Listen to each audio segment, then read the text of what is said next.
사도행전 16장 19절로 34절까지 말씀, 제가 한 절, 여러분들이 한 절씩 교도로 읽어나가도록 하겠습니다. 여종의 주인들은 자기 수익에 소망이 끊어진 것을 보고 바울과 실라를 붙잡아 장터로 관리들에게 끌어갔다가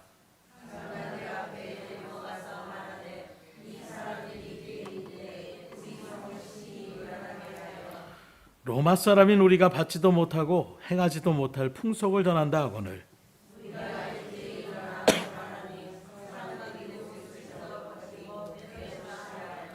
많이 친 후에 옥에 가두고 간수에게 명하여 든든히 지키라 하니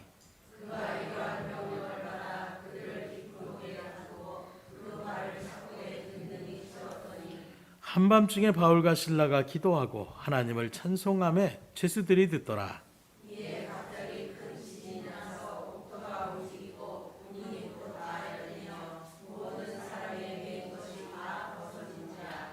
간수가 자다가 깨어 옥문들이 열린 것을 보고 죄수들이 도망한 줄 생각하고 칼을 빼어 자결하려 하거늘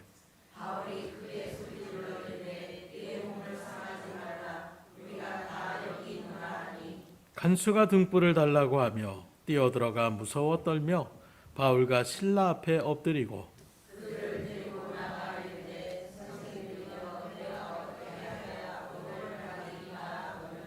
이르되 주 예수를 믿으라. 그리하면 너와 내 집이 구원을 받으리라 하고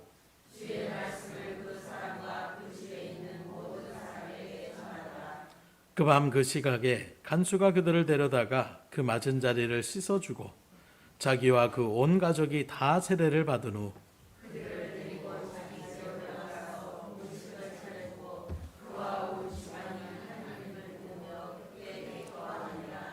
아멘. 오늘 말씀의 핵심은 방금도 우리 김정윤 집사가 얘기한 것처럼 시각이 틀려진다는 것을 우리가 분명히 아셔야 된다는 거예요. 곧 믿음의 성도의 삶과 하나님을 믿지 않고 살아가는 이 세상 사람들과는 분명한 시각의 차이가 있을 수밖에 없는데 왜 그러느냐? 생각하는 것이 다르고 목표가 다르고 삶의 방식도 차세도 달라야 하는데 그 이유는 바로 무엇이냐? 우리의 가치관이 변했기 때문이에요.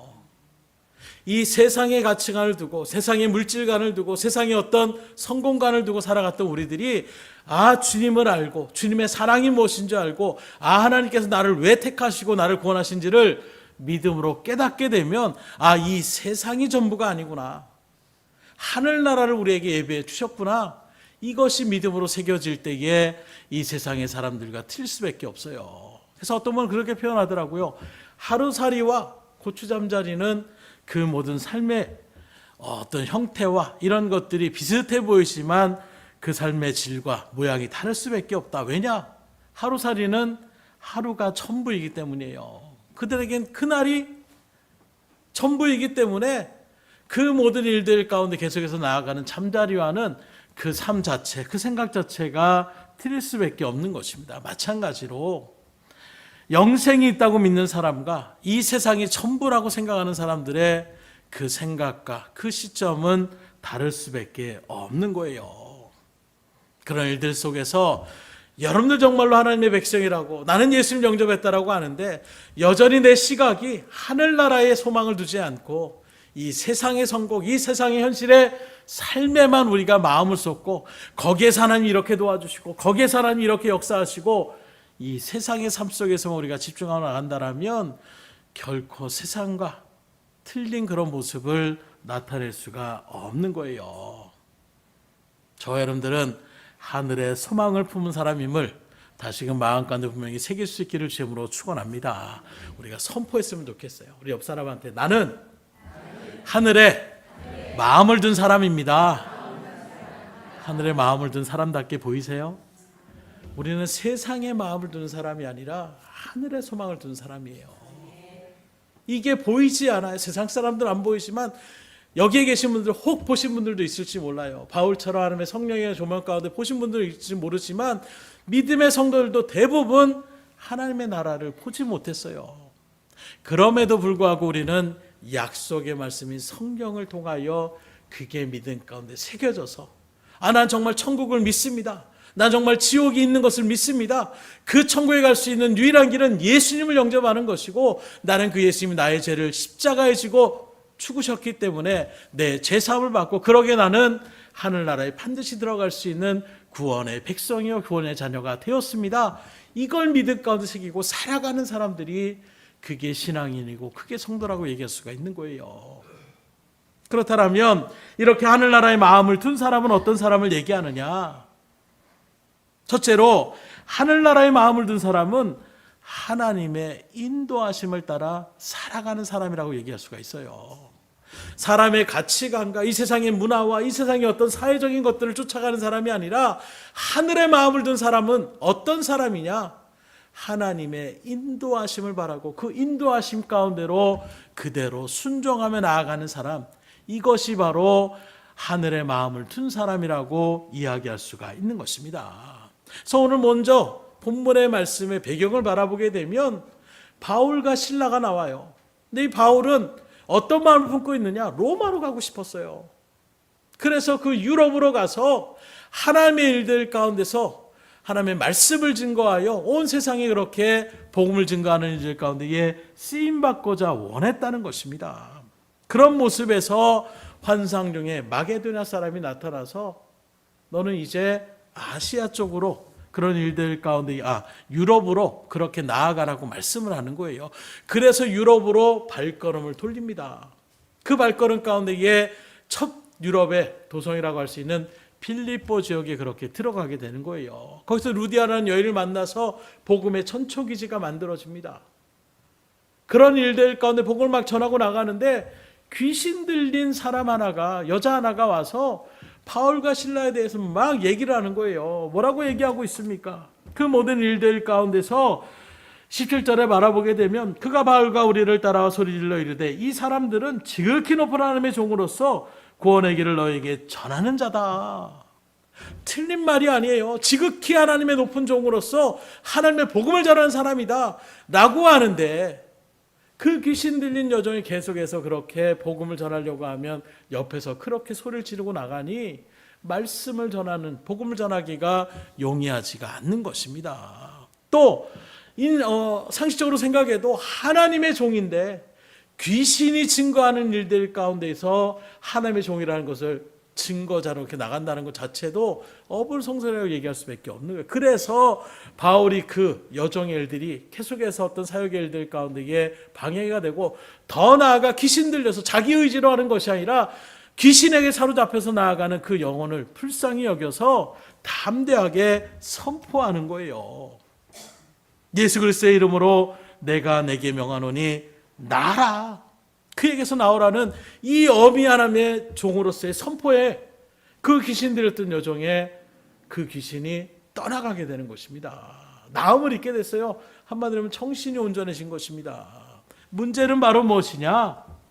이 여자를 통해서 수익을 얻고 있었던 그의 주인이 문제였다라는 거예요. 오늘날로 얘기하면 영업방해가 지금 이루어진 것입니다. 내가 이런 일들을 소득을 취하고 있는데 이놈들이 와가지고 이상한 그런 도를 정하는 일들 가운데서 나의 어떤 수익을 창출하지 못하게 전하고 그걸로 끝나면 다른 사람들이 그래도 정신 나간 사람 정신 돌아왔으면 괜찮지 이렇게 얘기할 수 있으니까 오늘 말씀에 바라보게 되면 우리의 성을 심히 요란하게 한다. 쉽게 말하면 반란의 어떤 주무동과 같은 그런 일들을 나타낸다라는. 그래서 로마는 온 세계를 점령해 나가는 나라였어요. 그러다 보니까 뭐가 항상 불안하느냐?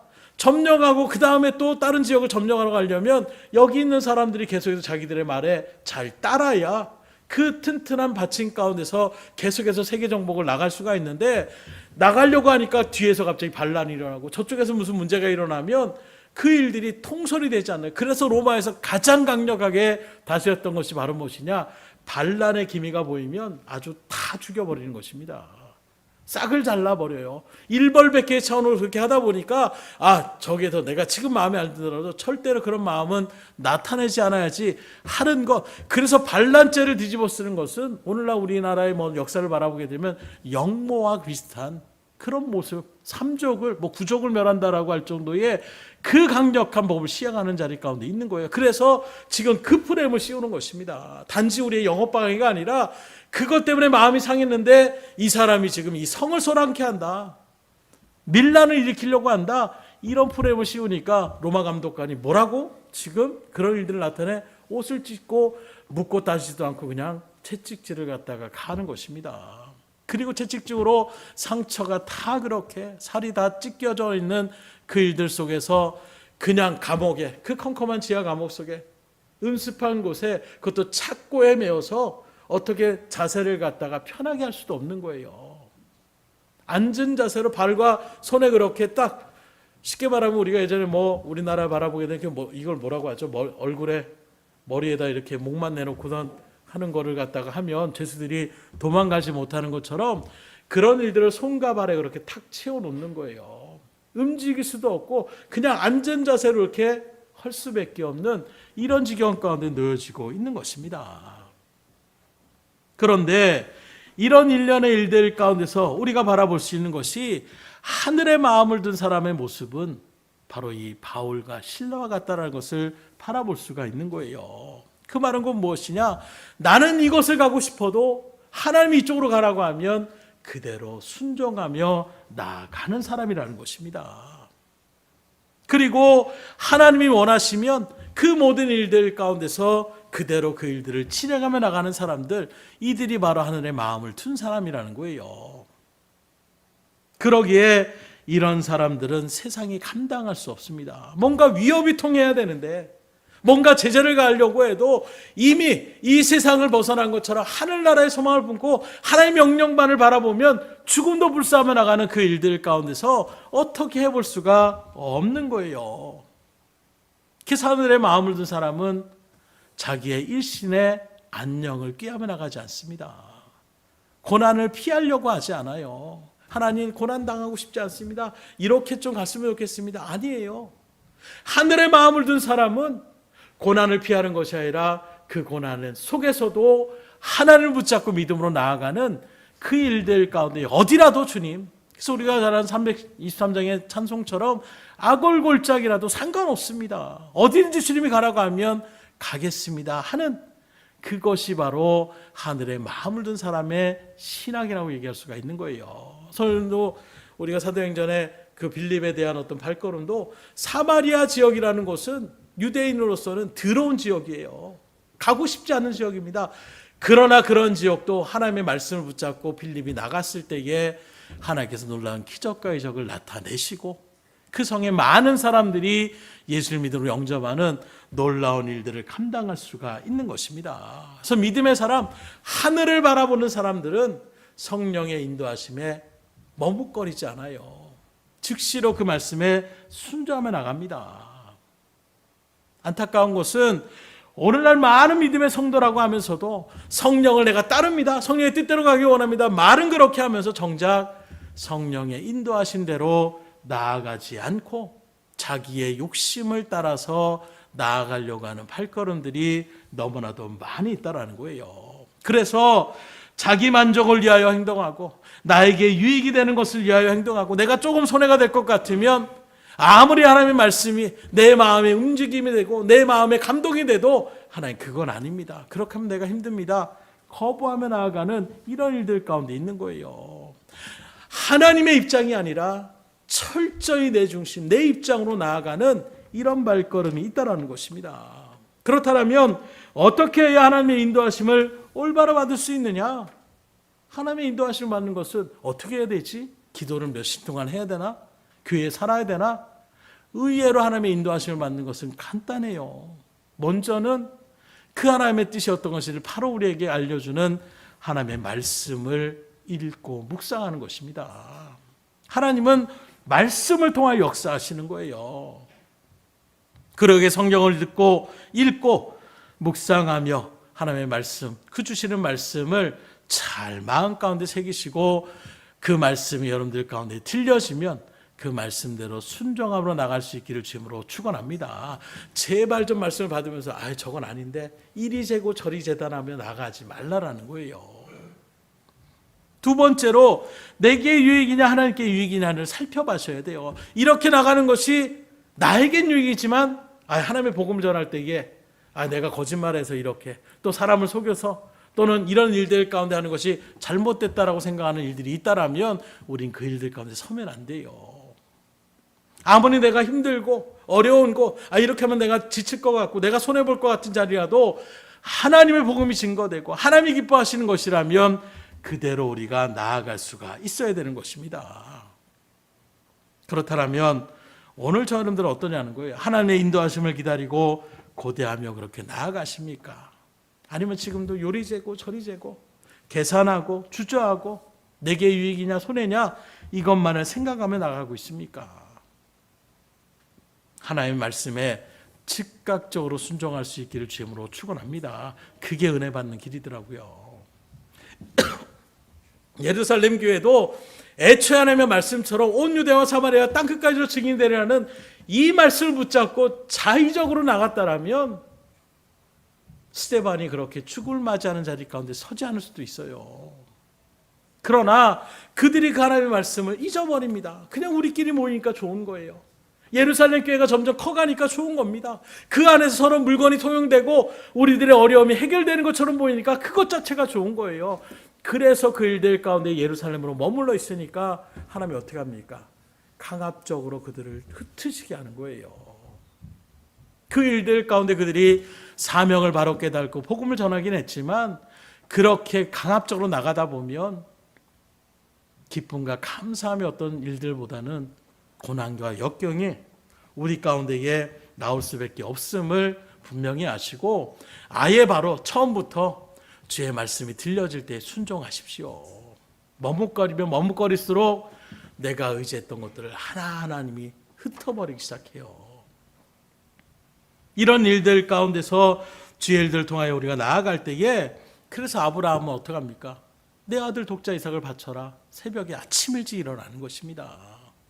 즉각 반응하는 거예요. 빌립도 가라 저 광야로 내려가라 즉시 일어나서 그 하나님의 명령한 대로 나아가는 것입니다. 그러니 그 가운데 하나님께서 인정하시고 큰 축복을 그에게 약속하시는 것을 우리가 바라볼 수가 있는 것입니다. 여러분들도 주의 말씀이 깨달아지면 그대로 순종하세요. 그러면 하나님의 은혜를 체험할 수 있습니다. 그 타이밍을 놓치면 머뭇머뭇거리면 나중에라도 하나님께서 깨닫게 해서 가긴 가요. 그러나 이미 그 일들 가운데 서는 것은 어떤 놀라운 은혜의 복을 우리가 누리는 자리 가운데서는 떨어질 수밖에 없는 거예요. 힘들게 가지 마시고 감사함으로 갈 수 있기를 주님으로 축원합니다. 그래서 질질 끌리는 신앙만큼 힘든 게 없어요. 먼저 주님께서 사인을 보내주시면 그거 해야지 바로바로 움직여 보세요. 정말로 기쁨이 넘칩니다. 정말로 지금도 하나님이 역사하시는구나 체험하게 되는 거예요. 두 번째로 하나님의 그 하늘나라에 마음을 둔 사람은 눈앞에 닥친 상황을 보는 것이 아니라 낭망하지도 않는 거예요. 지금 당장의 현실을 바라보면서 아이고 이젠 끝이다. 이제는 안 된다. 현실과 사람과 상황을 바라보며 절대로 철망하지 않는 사람. 왜요? 하늘의 소망이 있기 때문에. 사도 바울이 귀신 들려 점치는 여인을 치유해 주니까 일반적으로 이런 일들 가운데 나가게 되면 지금 안타까운 영혼이 정상적으로 돌아왔잖아요. 그러면 우리가 일반적으로 인간으로 생각할 때는 칭찬받아 마땅한 것 아닙니까? 뭔가 사람들에게 야 대단한 사람이라고 칭송받는 것이 마땅하지 않냐라는 거예요. 그런데 결과는 정반대입니다. 고소를 당합니다. 관원들에게 체포를 당하고 어떤 변명의 일들도 없이 옷을 찢김을 당하고 그 고통의 채찍질을 당하고 착고에 차여서 그 지하의 감옥으로 갇히게 되는 거예요. 얼마나 기가 막힌 일입니까? 저는 이런 말씀을 해서 많은 도전이 되더라고요. 지금 사도 바울이 뭘 하고 지금 목숨을 걸고 나아가는 것이 하나님의 복음을 전하기 위해서 열심히 나갔던 사람이에요. 그래서 아시아에 복음을 전하려고 하는데 하나님이 유럽으로 가라고 합니다. 내 마음은 아시아에 복음을 전하기를 원하는데 유럽 쪽으로 발걸음 오른 거예요. 그 하나님의 뜻을 거스르지 않고 그냥 하나님의 뜻대로 순종하며 나아갑니다. 그리고 그 일들 가운데에 자기의 어떤 일신의 어떤 일들을 위하여 나아간 것이 아니라 철저히 복음만을 증거하며 나가고 있는 거예요. 그런데 그 복음을 증거하는 일에 방해가 되면 그 귀신 들린 여종의 귀신을 또 쫓아냅니다. 그 쫓아낸 것도 뭐 바울이 내가 명령한다고 귀신이 나가겠어요? 내가 선포해도 그 일들을 이루시는 것은 하나님이 하시는 것입니다. 그러니 바울이 그 여인을 고치는 것이 아니라 하나님의 능력의 선포 가운데서 하나님이 고쳐주셨다는 거예요. 다시 말하면 바울이 자기 생각대로 한 것이 아니라 하나님의 뜻을 이뤄나가는 일들 가운데 계속해서 발걸음했다는 것입니다. 그러면 형통의 길이 벌어져야 되잖아요. 하나님께 충성했으면 하나님이 그 전능하신 하나님의 능력을 더 주시고 더 기쁨 가운데 인도하여 주셔야 되시는 거 아닙니까? 그런데 오히려 억울하게 누명을 쓰고 고소를 당하고 채찍질을 당하는 그 고통의 아픔 가운데서 그것도 착고에 매여서 정말로 중죄인처럼 어찌 보면 반란죄로 죽을 수도 있는, 내가 가려고 했던 그 길과 지금 정반대의 길 가운데에 그것이 하나님의 뜻이라서 그대로 순종한 결과가 이런 결과라니 라고 생각하며 하나님 앞에 원망하며 불평할 수도 있을 그런 상황이지 않냐라는 거예요. 여러분들은 어떻게 하나님을 바라보고 믿음 생활을 하십니까? 요즘 계속해서 하나님께서 말씀하시는 것이 그런 것 같아요. 우리가 과연 예수를 믿고 하나님을 믿으며 나아가는데 그 일들 가운데서 여전히 내가 주님께 열심으로 충성하면 사업이 잘 되고 뭐 자녀들이 잘 되고 내가 원하고 바라는 소원들이 아무 문제 없이 그대로 착착착 진행되는 것, 이것만을 위하여 우리가 하나님을 붙잡고 나가고 있다라면 곧 우리는 실망하고 절망하며 낙심과 포기의 자리에 설 수밖에 없어요. 오히려 예수님을 잘 믿으면 화목했던 가정이 분란이 일어날 수도 있습니다. 왜요? 믿지 않는 남편, 믿지 않는 아내, 믿지 않는 자녀들, 부모와 문제가 생길 수도 있는 거예요. 그냥 거기에 같이 맞춰나가면 아무런 일도 생기지 않았던 그 집안이 이제 예수님을 믿음으로 영접하고 난 다음에 거기서부터 부딪힘이 생깁니다. 영적인 전쟁이 일어날 수밖에 없는 거예요. 같은 편끼리 있는데 전쟁을 벌일 필요가 없잖아요. 그런데 어느 순간에 내가 예수 그리스도의 편에 서고 여전히 세상의 사탄에 매인받은 사람들과 이제 분리가 되니까 거기서부터 전쟁이 일어날 수밖에 없는 것입니다. 오히려 예수님을 잘 믿으면 당하지 않을 핍박의 자리 가운데 있고 당하지 않을 고난과 역경의 자리 가운데에 놓여질 때가 있는 거예요. 오늘 바울과 실라가 바로 그런 경우입니다. 철저하게 하나님의 중심으로 나갔어요. 그런데 결과는 인간적으로 바라볼 때에는 철저하게 망한 어떤 인생처럼 보이는, 야 그렇게 예수님 어쩌고 저쩌고 전도하더니 자기 몸들도 억울하게 고소당하고 채찍질 당하고 감옥에 갇히고 오늘 내일 죽을 수도 있는 이런 일들 가운데 이게 하나님의 뜻이냐? 하나님 믿으면 그렇게 되는 거냐? 그런 하나님은 나는 믿지 않겠다. 이렇게 얘기할 수 있지 않겠냐라는 거예요.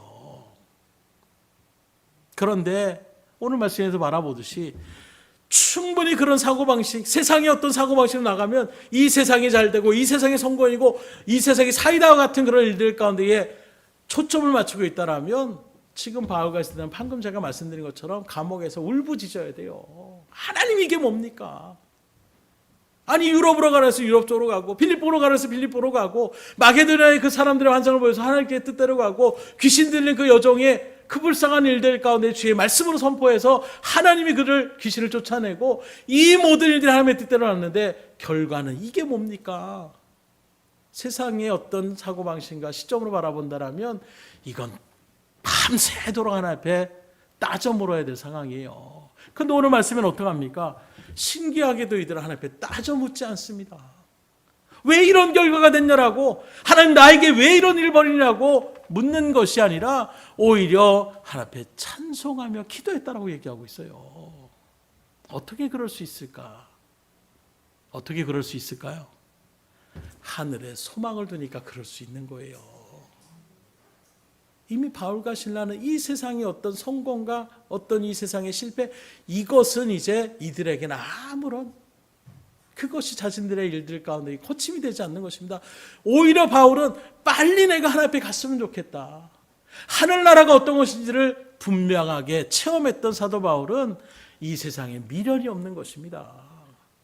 그러니 그런 일들 가운데 고난을 당하고 고통을 당하는 것도 오히려 바울의 입장 가운데서는 내가 그토록 하나님의 일을 회방했던 그런 순간에서도 하나님이 나를 이렇게 구원의 자녀로 삼아주셔도 감사한데 말씀을 전할 수 있는 사도의 길을 열어주시고 그 일들을 감당하는 것 자체로 바울은 감사한 거예요. 이게 바로 하늘에 소망을 둔 사람입니다. 육신의 죽음의 어떤 그런 고통과 고난이 결코 그들의 마음을 움직이게 할 수 없는 거예요. 그래서 오히려 하나님 이 지역에 또 하나님께서 어떤 역사 일들 가운데서 하나님의 복음을 전하다가 이렇게 또 억울한 일을 당할 수 있지만 그러나 이 모든 것이 주께서 예비하신 길이라면 그대로 그 일들을 감내하겠다라는 그 찬송. 근데 특별히 이 찬송을 바라볼 때에 뭐라고 합니까? 25절에 보니까 바울과 실라가 기도하고 하나님을 찬송하며 죄수들이 듣더라. 갑자기 말씀이 눈에 들어오더라고요. 아니 보통 간수가 들을 수도 있잖아요. 감옥에 있는 사람들이 들을 수도 있잖아요. 근데 굳이 죄수가 듣더라. 이 말은 뭘 얘기합니까?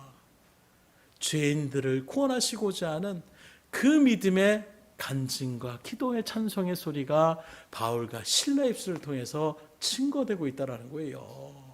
원망과 불평의 자리가 아니라 지금 이 자리에 있는 한 영혼이라도 정말 육신의 죄를 지었을지언정 그들도 하나님께서 복음을 증거하여 구원의 백성에 태기하려는 이런 믿음의 기도가 울려졌기에 죄수들이 들었다라고 얘기할 수 있지 않을까. 그리고 나타난 현상이 무엇입니까? 갑자기 큰 지진이 나서 옥토가 흔들리고 모든 창고가 풀리고 옥문이 열렸다라고 얘기하고 있어요. 바로 하나님의 화답은 바로 그것입니다. 어떠한 죄인이라도 하나님 앞에 믿음으로 서는 자는 이렇게 주님께서 모든 죄의 권세를 깨트려 주시겠다라는 그 모든 것들을 알려주시는 거예요. 이렇게 하늘의 마음을 든 사람은 당장 눈앞에 닥친 현상만을 바라보고 그 어려운 광경, 그 고난의 일들만을 생각하며 하나님을 원망하는 것이 아니라 그 모든 배후에 있으시는 그 모든 일을 이뤄나가시는 악한 것도 선한 것으로 인도하시는 하나님을 바라보는 믿음의 눈이 있기 때문에 결코 그들은 좌절하지 않는 거예요. 여전히 하나님을 의지하고 여전히 하나님을 붙잡고 믿음으로 나아가는 것입니다. 그러나 믿지 않는 세상 사람들은 어떻게 됩니까? 이런 하나님의 믿음의 눈이 떠지지 않으니까 눈앞에 닥친 일들로 힘들어하고 괴로워하고 고통스러워하는 거예요. 그래서 망한 것만 보고 잘못된 것만 보고 눈앞에 닥친 캄캄한 현실만을 바라보며 절망하는 것입니다. 그러나 믿음의 사람은 틀린 거예요. 우리가 잘 아는 다윗의 그 골리앗과의 전쟁도 바라보시오. 하나님을 믿음으로 바라보지 못했던 이스라엘 사람들은 다 덜덜덜 떨었습니다. 왜요? 골리앗하고 싸운다는 것은 죽음이에요. 덩치 자체가 그 싸움 기술 자체가 비교가 안 되는 것입니다. 그러나 다윗은 뭘 봅니까? 하나님을 바라보는 거예요. 너는 칼과 단창 보이는 것을 나오고 있지만 나는 만군의 여호와 하나님의 이름을 가지고 나간다. 그 능력이 하나님에게 나아갈 때에 그 어떤 골리앗이라고 할지라도 보여지는 그 모습이 아무리 기골이 장대한다 할지라도 다윗에게는 문제가 되지 않는 거예요. 이런 믿음의 선을 이런 믿음의 자리 가운데 설 수 있기를 주임으로 축원합니다. 바울과 시들도 그 마음이었어요. 비록 억울하게 또 매질을 당하고 고통스러운 자리 가운데 있지만 그럼에도 불구하고 이 모든 일들을 이루어가시는 하나님의 어떤 분이시나 하는 믿음 가운데 있기 때문에 여기서 내가 죽임을 당할지라도 그것이 하나님의 뜻이라면 나의 맡은 사명은 여기까지구나 받아들일 믿음의 역량이 있는 것입니다. 만약에 그렇지 않고 이곳에 또 하나님의 복음을 전할 수 있는 기회가 있다라면 하나님이 그 길을 열어주시겠다라는 분명한 믿음의 소망도 있는 거예요. 그런 이들에게는 절망의 모습이 아닌 것입니다. 그래서 이런 일들 가운데에 감옥에 갑자기 옥토가 흔들리면서 모든 것이 다 풀어지는 자유함의 자리 가운데 있는 거예요. 그리고 그것으로 끝나는 것이 아닙니다. 오늘 이 말씀의 핵심은 옥토가 흔들리면서 착고가 다 풀어지는 것, 이게 핵심이 아니에요.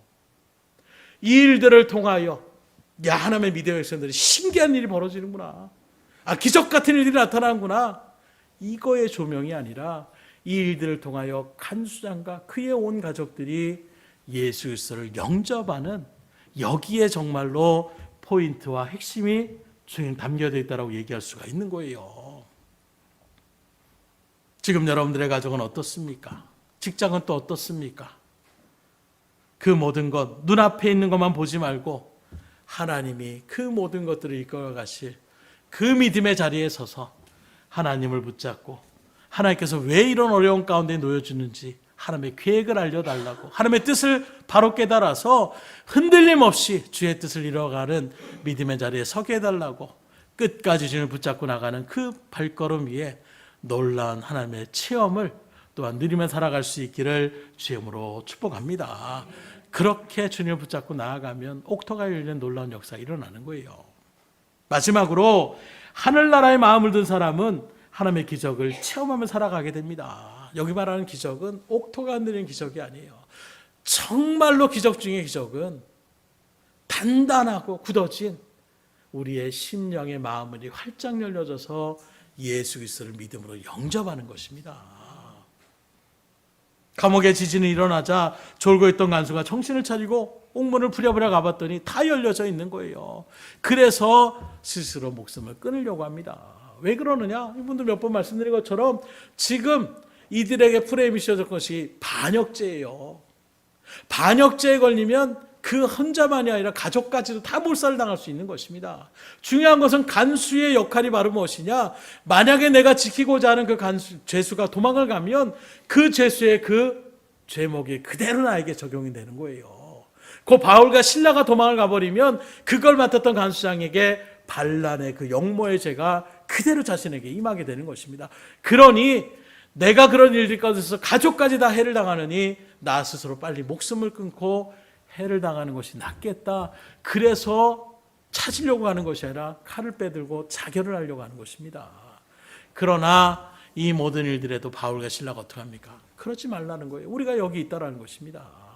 이 부분도 앞선 말씀과 쭉 연결해 보면, 아니 창고가 풀리고 옥토가 흔들리면서 문이 다 열려졌으면 이거 우리 탈출하라고 하나님께서 역사하시는 것이구나.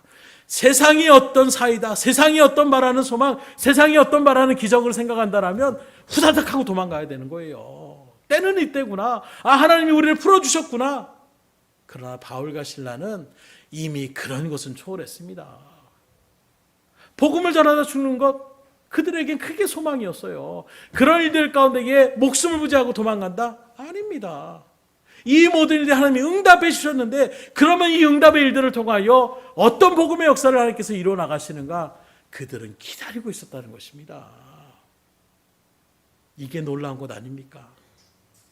오늘 우리들은 뭐 가뭄 가운데 있을 때에 갑자기 하나님 앞에 기도했더니 비가 내린다, 이런 기적들만을 기적이라고 생각해요. 그러나 큰 의미로 바라본다라면 그 모든 일들도 세상에만 매여 있는 우리의 어떤 마음을 판정하는 것 아닙니까? 우리는 세상을 바라보는 사람이 아니에요. 바울과 신라는 세상의 성공을 바라보고, 야, 우리가 이렇게 억울한 일을 당했는데 하나님이 이 억울함을 풀어주시는 것이구나, 이걸 위해서 기도한 것이 아닙니다. 하나님 맡겨진 사명을 위하여 계속해서 나아가는 거예요. 그랬더니 간수가 재결할 모습을, 그리고 바울과 실라가 계속 이야기를 쭉 전개되는 것을 바라보십시오. 그랬더니 아이고 안 도망가셨네요, 감사합니다, 이렇게 얘기하는 것이 아니라 이 사람이 바울과 실라에게 무릎을 꿇고 뭐라고 합니까? 30절에 보니까 선생들이여 내가 어떻게 하여야 구원을 얻을 수 있습니까? 뜬금없는 말 같지 않아요? 지금 자기가 간수하고 지금 붙잡아 놓은 바울과 실라 죄수를 갖다가 감시하는 일들, 그들을 도망가지 못하게 하는 일들 가운데 있는데 기적 같은 일들 도망간 줄 알았습니다. 그래서 자결을 하려고 했어요. 그런데 갑자기 죽지 마라, 우리가 여기 있다. 그런데 이 말을 듣고 아이고 다행이다, 그럼 빨리 옥문으로 들어가십시오, 문 닫아 걸고, 이게 일반적인 우리의 모습이라고 생각할 수 있지 않습니까? 그런데 이 사람이 정말로 갑자기 뜬금없이 가서 우리가 어떻게 해야 구원을 받을 수 있습니까? 이 사람들은 뭐가 틀리다라는 거예요. 하늘의 소망을 들고 이 세상의 어떤 일들을 초연하며 나가는 그 발걸음 위에 믿지 않았던 사람들의 마음도 거기에서 열려지기 시작하는 거예요. 기독교의 수많은 역사들이 거기서부터 복음의 역사들을 일어나가는 것이 너무나도 많은 것입니다. 아니 돌로 쳐 죽이면서 살기등등하게 그렇게 나아가는데 오히려 나를 위해 기도, 용서의 기도를 하며 나아가는 그 모습. 옆집 사람에게 해를 가면서도 내 이익을 추구하며 나가고 있는데 오히려 믿음의 사람이 더 내가 주겠노라고 먼저 선뜻 나아가는 그 모습, 처음에는 이거 도른 놈 아니야? 멍청한 놈 아니야? 이렇게 이용해 볼 만하다, 이렇게 나갈 수도 있었을 거예요. 그러나 그 진실한 하나님의 뜻 가운데서는 이것이 애초부터 하나님의 나라를 위해서 물질 뭐 있으나 없으나 하나님의 뜻 가운데 쓰면 되지, 하나님의 중심으로 나간 사람에게는 크게 상관이 없어요. 그러나 아이고 이거 피 같은 돈인데 그래도 전도하라고 했으니까 내가 이 정도 또 선물을 해야지, 이렇게 나가다 보면 그 사람이 전도를 찰필 미루면 어느 순간에 한계치에 다다르게 돼요. 어떤 한계치입니까? 내가 이만큼 투자했는데, 내가 그 전도 한번 하겠다고 이렇게 내가 섬겼는데, 애초부터 그렇게 시작하면 사단마귀는 정확하게 알아요. 우리의 마음이 오히려 낙심되고 안 되는구나, 원망으로 돌아갈 때 그 순간의 마음을 우리에게 줄 수밖에 없습니다. 그러나 애초부터 그것이 다 하나님의 뜻이라고 마음을 탁 내려놓고 그냥, 그래서 7번에 70번이라도 용서하라는 말씀이 바로 그런 말씀이에요. 이 정도 용서하면 그 다음에 또 8번째 그러면 그거는 그거 안 되는 거 아닙니까? 그러나 주님은 끝까지 애초부터 뭔가를 바라지 말고 나아가는, 그 마음으로 나가는 수많은 믿음의 손들이 그렇게 나갔어요. 그런데 어느 순간에 전도의 어떤 세미나 뭐 이런 것들을 바라보면 뭐 1주차에는 뭐라고 2주차에는 뭐라고 막 이러면서 좀 세부적으로 나가는 부분들, 물론 여러 가지 일들 가운데 유용한 부분들도 있을 거예요. 그러나 전도는 그렇게 해서는 안 되는 것입니다. 그러면 오히려 실망할 수밖에 없어요. 그냥 무조건적인 마음으로 그 영혼이 하나님의 품 안에 들어갈 때까지 계속해서 관심을 갖고 기도하며 나아가는 그 발걸음에 있을 때에, 하나님의 때가 됐을 때에 믿음의 사람으로 불러주시고 그때에 놀라운 믿음의 역사 일들을 같이 연합하여 주의 일들을 감당해 나갈 수가 있는 것입니다. 그러니까 애초에 처음부터 말씀드린 것처럼 내 생각과 계획으로 나가면 큰 시험에 들 때가 분명히 있어요. 하나님의 계획 가운데 서십시오. 하나님의 계획은 무엇이냐? 끝까지 사랑하라는 거예요. 원수까지 사랑하라는 거예요. 7번에 70번까지라도 용서하라는 것입니다. 이렇게 나아갔을 때에 이 사람이 어떻게 그런 구원을 받을 수 있습니까? 갑자기 그 바울과 실라의 모습을 바라보니까 구원에 대한 문제가 생각나는 거예요. 물론 성령의 역사라고 저는 생각합니다. 그때 우리가 잘 아는 말씀이 31절의 말씀, 주 예수를 믿으라, 그리하면 너와 내 집이 구원을 받으리라. 기다렸다는 듯이 나오잖아요. 왜요? 바울과 실라에게 바로 그것만을 위해서 지금 나를 박질하고 있는데, 하나님이 이 사람이구나, 바로 이 간수장의 가정이구나, 이 가정을 구원하라고 하나님께서 이런 일련의 일들을 우리에게 이끌어 가셨구나. 어떻게 구원을 받았습니까? 거침없이 얘기하잖아요. 주 예수를 믿으라, 그리하면 너와 내 집이 구원을 얻으리라. 이게 바로 하늘에 소망을 둔 사람들이에요. 예전에서 봉사나 연정이라는 어떤 그 노래면 손을 대면 톡 하고 터진다는 것처럼 우리 믿음의 사람은 툭 하고 건드리면 예수님의 복음이 증거되는 사람들이 되셔야 돼요. 그때 믿음의 역사는 일어나는 것입니다. 하나님께서 여러분들을 왜 구원의 백성으로 불러주셨겠습니까? 또는 왜 지금 여러분들이 고난과 역경의 자리 가운데 서 있겠습니까? 왜 여러분들의 일들 가운데서 하나님께서 이렇게 믿음의 백성으로 인도하여 주셨습니까? 거기에는 분명한 뜻이 있는 거예요. 하나님의 뜻이, 그래서 아는 것이 굉장히 중요합니다. 근데 아예 애초부터 이 뜻을 알려고조차 하지 않는 사람들도 참 많이 있는 것 같더라고요. 하나님의 뜻을 아셔야 돼요. 지금 이 모든 일들 이해되지 않는 부분일 때 더 바울과 실라처럼 기도하고 찬송하십시오. 반드시 하나님께서 뜻 가운데로 우리를 인도하시고 도와주실 것입니다. 그래서 기적은 어쩌다 일어난 일이 아니에요. 우연히 지진이 일어나는 것이 아닙니다. 하나님의 분명한 목적이 있는 거예요. 그 목적은 바로 무엇이냐?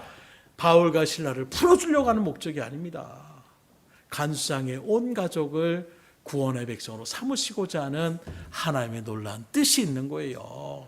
그래서 우리는 기적을 바랍니다. 지금도 질고에 있는 사람들 병이 낫게 하여 주십시오. 사업에 문제가 있는 사람들 사업이 번창하게 하여 주십시오. 직장에 문제가 있는 사람들 직장이 잘 되게 하여 주십시오. 기도하는데 그 기도의 핵심, 그렇게 하려면 이루어지게 됐을 때에 간지네가 직장에 승진을 하고 또 사업이 잘 되고 병이 나음을 얻고 우린 거기에 목표를 두고 있지만 그게 아니에요. 그런 일들의 기적을 하나님께서 이루어 주신다라면, 그 기도에 응답하셨다라면 중요한 것은 그 일들을 통하여 영혼을 구원하라고 하나님께서 기적을 나타내시는 거예요. 그래서 요한복음 20장 30절로 31절에 주님은 이렇게 말합니다. 예수께서 제자들 앞에서 이 책에 기록되지 아니한 다른 표적도 많이 행하였으나 오직 이것을 기록함은 너희로 예수께서 하나님의 아들 그리스도심을 믿게 하려 하며 또 너희로 믿고 그 이름을 힘입어 생명을 얻게 하려 함이라. 요한이 하나님의 놀라운 기적과 표적들을, 무리를 걸어가시고 오병의 역사를 나타내시고 그런 일들을 기록한 목적이 무엇입니까? 예수 그리스도가 하나님의 아들 되심을 믿게 하려고 하는 것이고 그 이름을 힘입어 생명을 얻게 하기 위하여 기록했다라고 얘기하고 있어요. 그 말은 오늘날 우리에게도 기적과 이적을 바라십니까? 중요한 것은 그 기적이 세상의 어떤 대단한 일이더라 이건 아니라, 그거보다 더 큰 놀라운 기적은 그 일들을 통하여 영혼을 구원하시고 살리시고자 하는 그 하나님의 뜻을 생각하시고 그 일들 가운데 여러분들이 소망을 품고 나갈 수 있기를 주님으로 축원합니다. 그래서 결국적으로 여러분들이 한 영혼을 품고 하나님, 저 영혼을 하나님의 구원의 백성으로 삼아 주십시오. 저 영혼도 하나님의 일들 가운데 구원의 감격을 누리게 하여 주시옵소서. 여러분들 거기에 중심을 놓고 하나님의 뜻과 그 일을 전파하려고 나아가면, 그러면 거기에 필요한 표적을 하나님께서 여러분들을 통하여 역사하여 주시는 거예요. 그 사람의 질고가 낫게 하든가, 그 사람의 어떤 마음의 소원을 이루게 하여 주든가, 그 어려움들을 하나님께서 문제를 해결해 주시든가, 이 일들이 그 다음에 나오는 것입니다. 그런데 우리는 그걸 거꾸로 해요. 문제가 해결해 주십시오. 그럼 내가 예수를 믿겠습니다. 그렇게 되면 안 되는 거예요. 주님의 영혼을 위하여 나아가 보십시오. 표적이 필요하면 표적을 주시는 거예요. 그래서 빌립 집사가 사마리아 성에 가서 하나님 나라의 복음, 천국 복음과 예수 그리스도를 증거하며 나갔더니 그 말로서의 증거는 끝나는 것이 아닙니다. 거기에는 이미 마술사 시몬과 같은 어두움의 세력이 강하게 있던 자리였어요. 그런 어둠의 세력에 복음이 들어가려고 하면 말로 전하는 것으로 끝나서는 안 되는 것을 하나님이 아십니다. 그래서 빌립을 통하여 표적을 행하게 하여 주시는 거예요. 귀신이 떠나가는 역사가 일어나고, 안진뱅이가 일어나는 역사가 일어나고, 죽은 부활자 고침을 당하는 이런 놀라운 기적과 이적들이 나타나게 되니까 사람들이 이 사람 뭐야? 그리고 빌립의 말에 귀를 기울이고 들어가더라는 거예요.